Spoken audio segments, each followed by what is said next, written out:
member of NYPD and a former member of 100 Blacks in Law Enforcement. And he teaches what to do in confrontation with the police. He's a very important person. Well, I come down here to support Jazz. My name is CARLTON Chuck Berkley. I'm a retired New York City detective. I'm a former member of the 100 Blacks in Law Enforcement Who Care and a former member of the National Latino Officers Association. I'm right now a member of the Brothers and Sisters Who Care organization. And it was myself who taught Jazz what to go out there and do. So it wouldn't be right if I came down here and supported him, because I teach workshops. I educate our people in any community, especially in the Black and Latino community, how to act and how to respond when the police stop them. I've been doing it for over 10 years. I was doing it while I was in the NYPD. I've done it so much that I understand that people said, Chucky, why don't you write a guide so that everybody would know what to do? So I wrote this guide about a year and a half ago.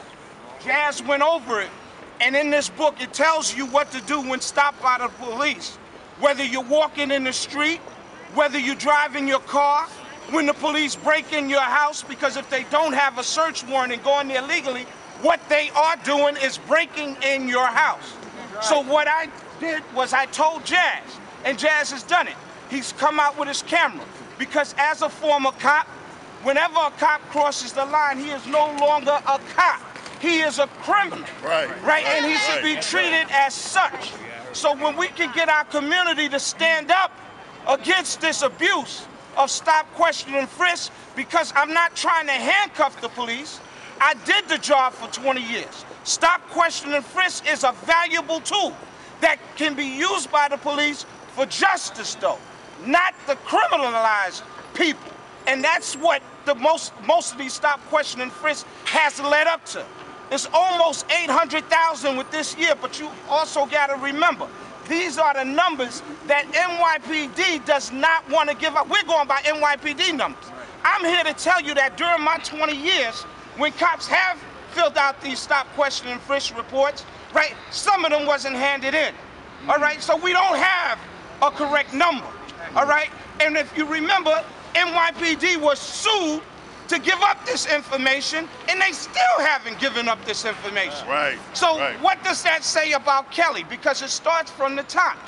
You know, what we have to do in the community and what the Asian community is doing, what we need to do is we need to do this. Come out here with this cop watch. Don't be afraid. Look at the back. Let the police know that they are being watched. Because I'm telling you, right? The camera scares the cop, all right? Because a camera speaks a million words. All you have to do is, that's your witness. The witness is the camera. But what we have to do is we have to stop being afraid. I give these workshops all over the borough, and if people come, they can come and get educated. And as you can see, before I sum it up, if I teach you something, I am coming down to support you when the police wrongfully arrest you. Let them put me on the stand. If I'm considered an expert witness, if I did it for 20 years for NYPD, I'm still considered an expert witness and will do it for you. All right. Okay, all right. All right. No justice.